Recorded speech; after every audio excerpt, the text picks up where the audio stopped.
So what we've got here is one B9 environmental robot that needs a headlight. It's been sitting put together in this condition for probably the better part of a year and a half now, and I'm finally getting around to getting some electronics done.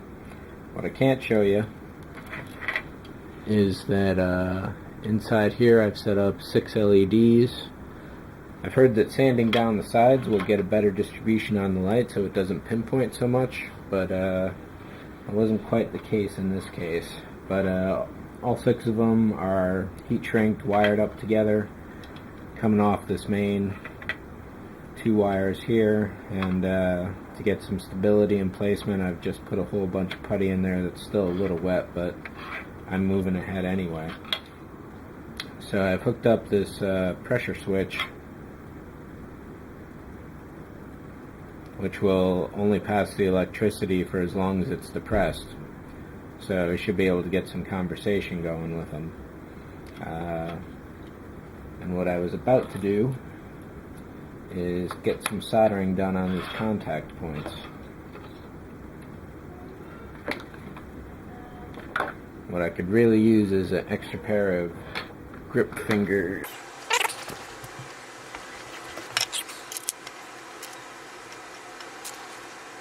If you don't have a soldering gun, I highly recommend getting one. You need shot still? Alright. Because a soldering iron is nothing compared to these. This is absolutely the way to go.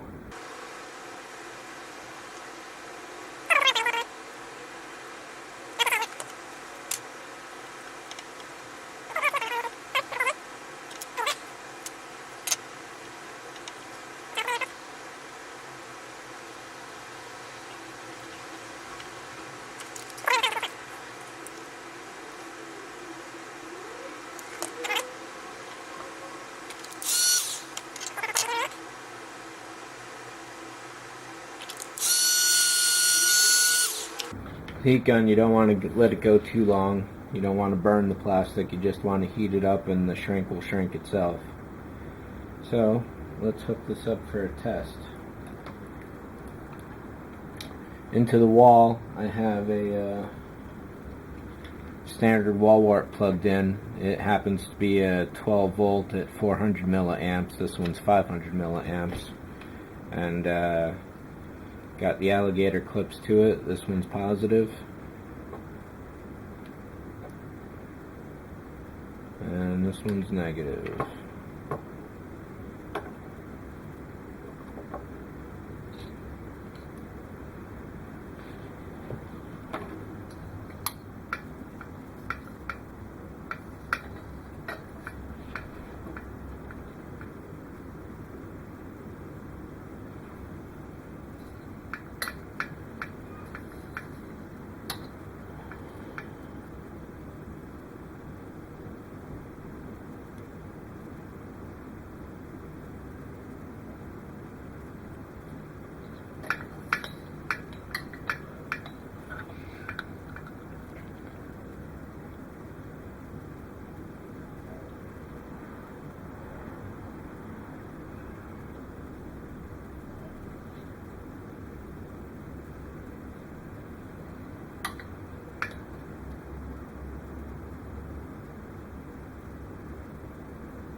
So I will have to mask off a lot of that.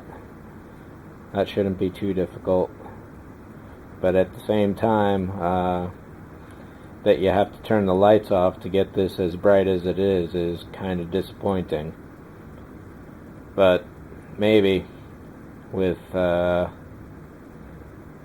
little light going on, more ambience, that'll work a lot better.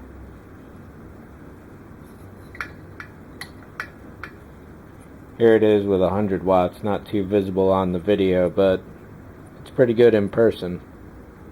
Anyhow, this looks like a successful test. So, we'll move on to the next.